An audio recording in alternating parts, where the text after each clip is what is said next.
This is the third part of class 7 science. Chapter name is the language of chemistry.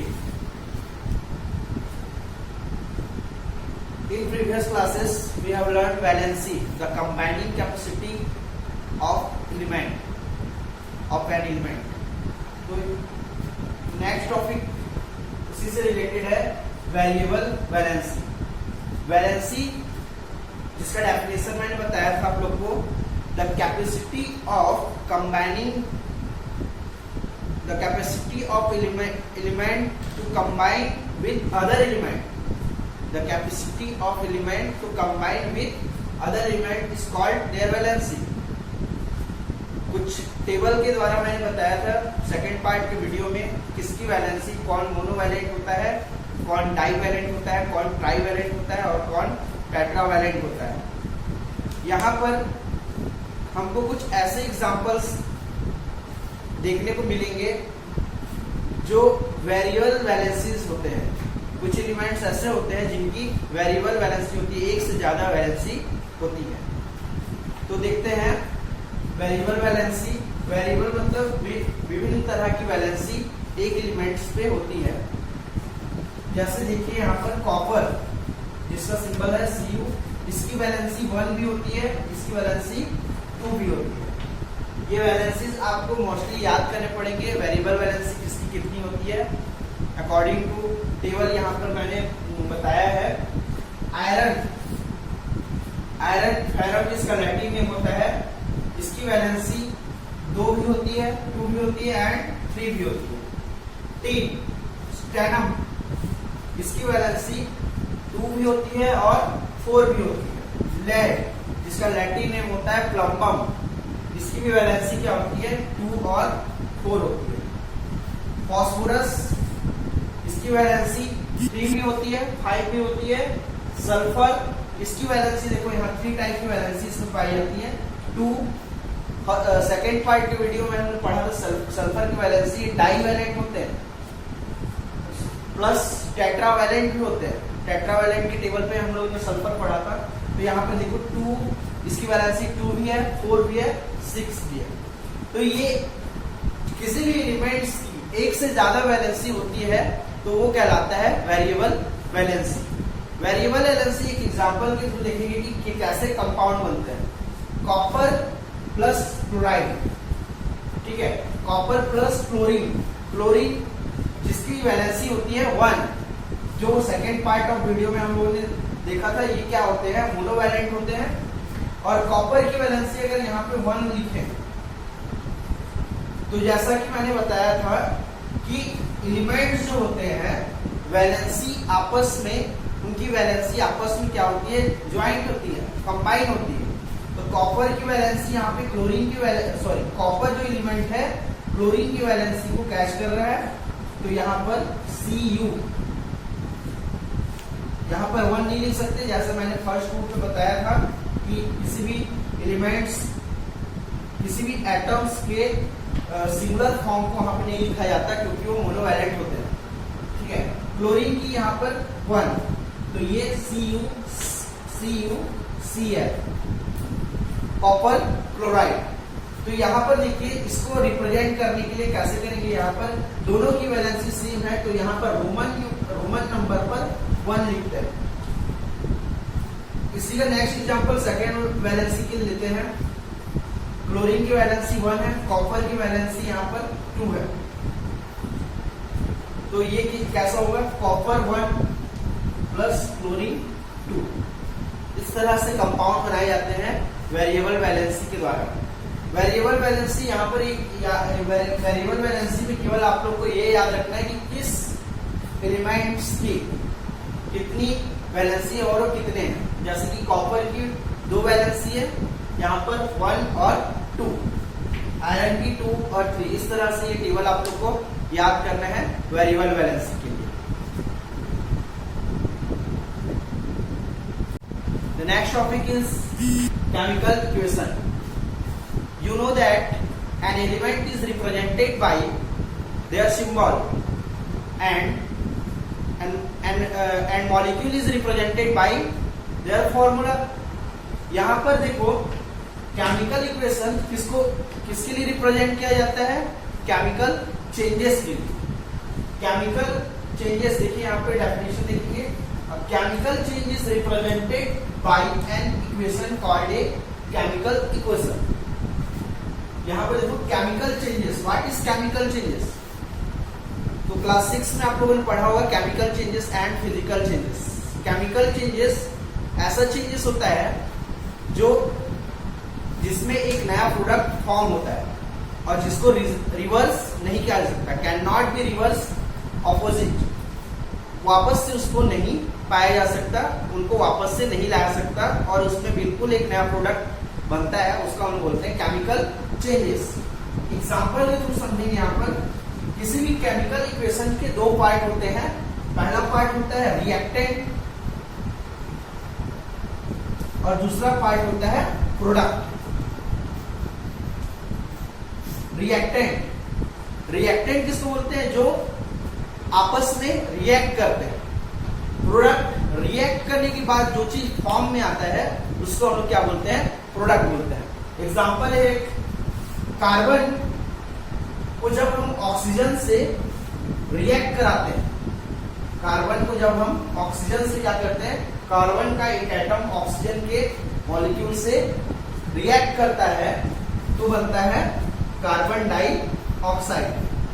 मतलब carbon को जब हम oxygen के presence में बर्न करते हैं, कार्बन को हम जब ऑक्सीजन के प्रेजेंस में बर्न करते हैं, जलाते हैं, तो कौन सा गैस बनता है? वो है कार्बन डाइऑक्साइड। तो यहाँ पे देखो, ये जो इस साइड वाला जो है वो क्या कहलाएगा?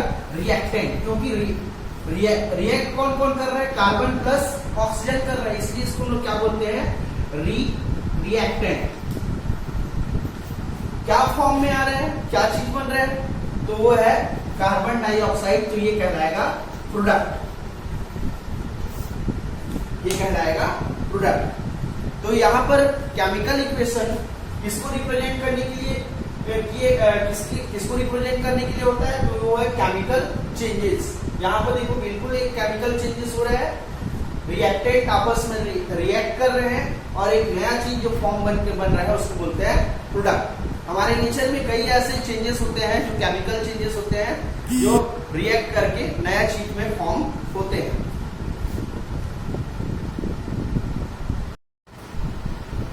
Next topic, balanced chemical equation. Chemical equation किसको बोलते हैं?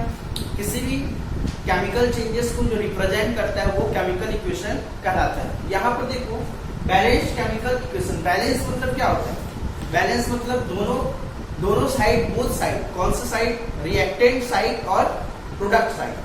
ठीक है, जैसे कि इक्वेशन के दो, केमिकल इक्वेशन के दो पार्ट होते हैं, मैंने बताया था। एक होता है रिएक्टेंट और दूसरा प्रोडक्ट। तो बोथ साइड, रिएक्टेंट साइड और मस्ट बी प्रोडक्ट साइड, दोनों साइड क्या हो? बैलेंस हो। क्या बैलेंस हो? एटम्स ऑफ नंबर, जो एटम्स के जो नंबर है वो अगर रिएक्टेंट साइड भी सेम है और प्रोडक्ट साइड भी सेम है तो वो कहलाएगा बैलेंस्ड केमिकल इक्वेशन। आप लोग को ये मालूम होगा कि किसी भी रिएक्शन में, किसी भी केमिकल रिएक्शन में ना कोई एटम्स गेन होता है ना कोई एटम लॉस होता है। No any atoms can loss and no any atoms can gain. ठीक है, तो यहाँ पर देखो, जहां पर बोथ साइड्स रिएक्टेंट और प्रोडक्ट साइड पे एटम्स की संख्या सेम है, जितने भी एटम्स है उनकी संख्या सेम है, तो वो कहलाएगा बैलेंस्ड केमिकल इक्वेशन। डेफिनेशन देखेंगे, the number of atoms of each element on reactant. Each elements मतलब एक एग्जांपल के थ्रू देखेंगे। यहाँ पे हाइड्रोजन एक एलिमेंट है, ऑक्सीजन एक एलिमेंट है। ठीक है, तो ये कौन सा साइड है? ये साइड कौन सा है? रिएक्टेंट साइड है। ये कौन सा साइड है? रिएक्टेंट साइड है।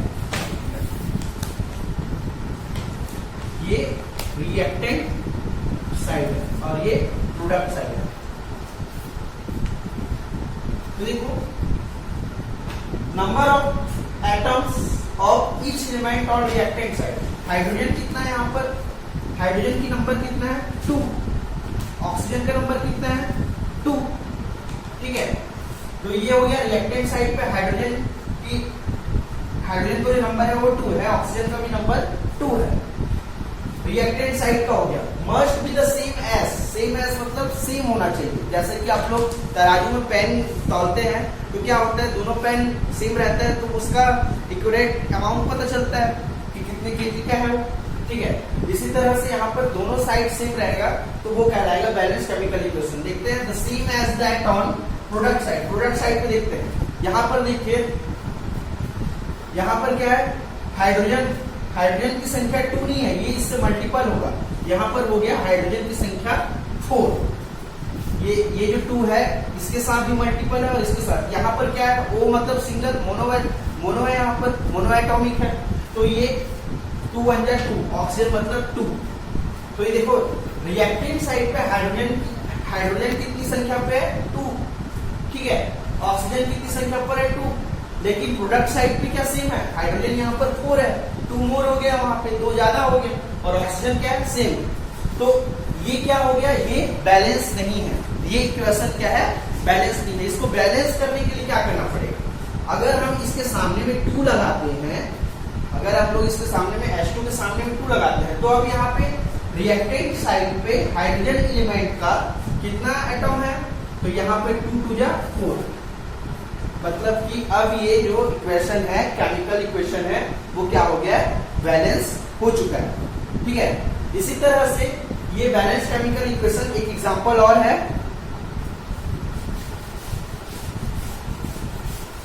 एक एग्जांपल और समझेंगे। H2 plus O2 is equal to H2O2। क्या ये क्या बोलते हैं, सेम है, ये क्या बैलेंस केमिकल इक्वेशन है, देखने की कोशिश करेंगे, ठीक है, समझने की कोशिश करेंगे। हाइड्रोजन रिएक्टेंट साइड पे हाइड्रोजन एलिमेंट कितनी संख्या है, 2 2 जा 4, हाइड्रोजन 4 है।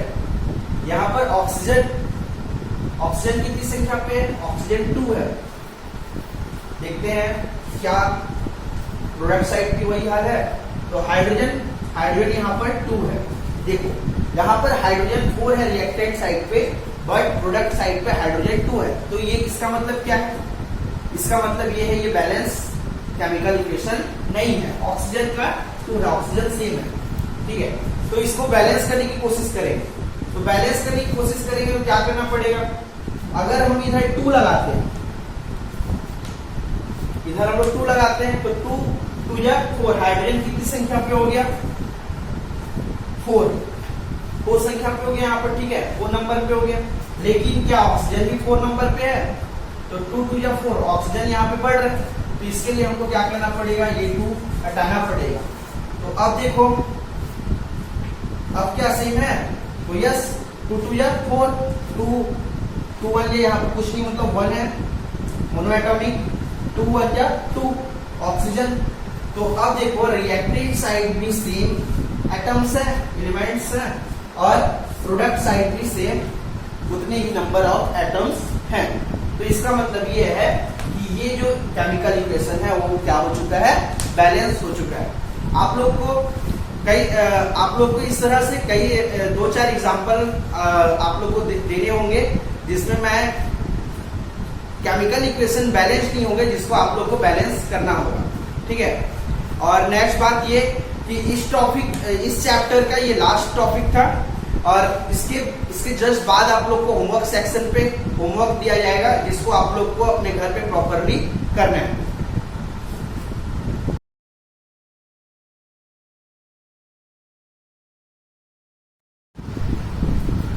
This is your homework. First, match the column. Column पे आप लोग को जो सिंबल है उसको पहचानना है, मैच करना है। यहाँ पे नियॉन क्या है, नियॉन का कौन सा है इसमें से, gold, red, sodium, chlorine. Second, find the valency of both element of the following compounds. Valency पता करनी है यहाँ पर, compounds 2 and more than elements जो मिलकर बने होते हैं।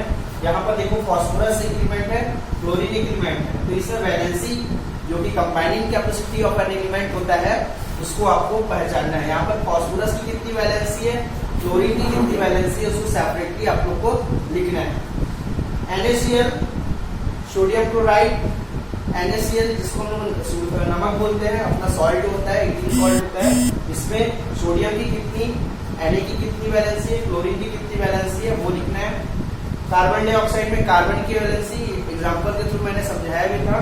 कार्बन की वैलेंसी कितनी है, ऑक्सीजन की वैलेंसी कितनी है, वो सेपरेटली आप लोग को लिखना है। इसी तरह से H2O वाटर में हाइड्रोजन की वैलेंसी कितनी है और ऑक्सीजन की वैलेंसी कितनी है, सेपरेटली इस कंपाउंड्स के एलिमेंट्स की वैलेंसी आप लोग को लिखने हैं।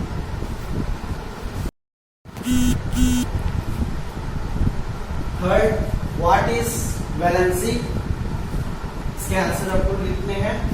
B, what is balanced chemical equation, balanced chemical equation क्या होता है, इसके आंसर लिखने हैं। Fourth number, write the formula of the following compound, ये जो फॉलोइंग कंपाउंड्स हैं इनके फॉर्मूला आपको उनके सामने में लिख रहे हैं। फर्स्ट है कार्बन मोनोऑक्साइड, फॉर्मूला कैसे बनाते हैं, ये वैलेंसी से कार्बन की वैलेंसी पता करो, ऑक्साइड की वैलेंसी पता करो, ठीक है। ऑक्सीजन की ऑक्साइड मतलब ऑक्सीजन की वैलेंसी पता करके आप लोग इसका फॉर्मूला बना सकते हैं। सेकेंड है जिंक क्लोराइड, सेम उसी तरह से जिंक और क्लोरीन के, क्लोरीन क्लोराइड मतलब होता है क्लोरीन, ठीक है, उसके वैलेंसी से आप लोग इसका फॉर्मूला बना सकते हैं। नाइट्रिक एसिड, यहाँ पर नाइट्रिक एसिड देखो, ये एक रेडिकल है, इसका फॉर्मूला आप बनाने की कोशिश करेंगे। पोटेशियम क्लोराइड और कैल्शियम ऑक्साइड, इस तरह से ये आप लोग का होमवर्क है। I hope you do this properly at your home. Thank you.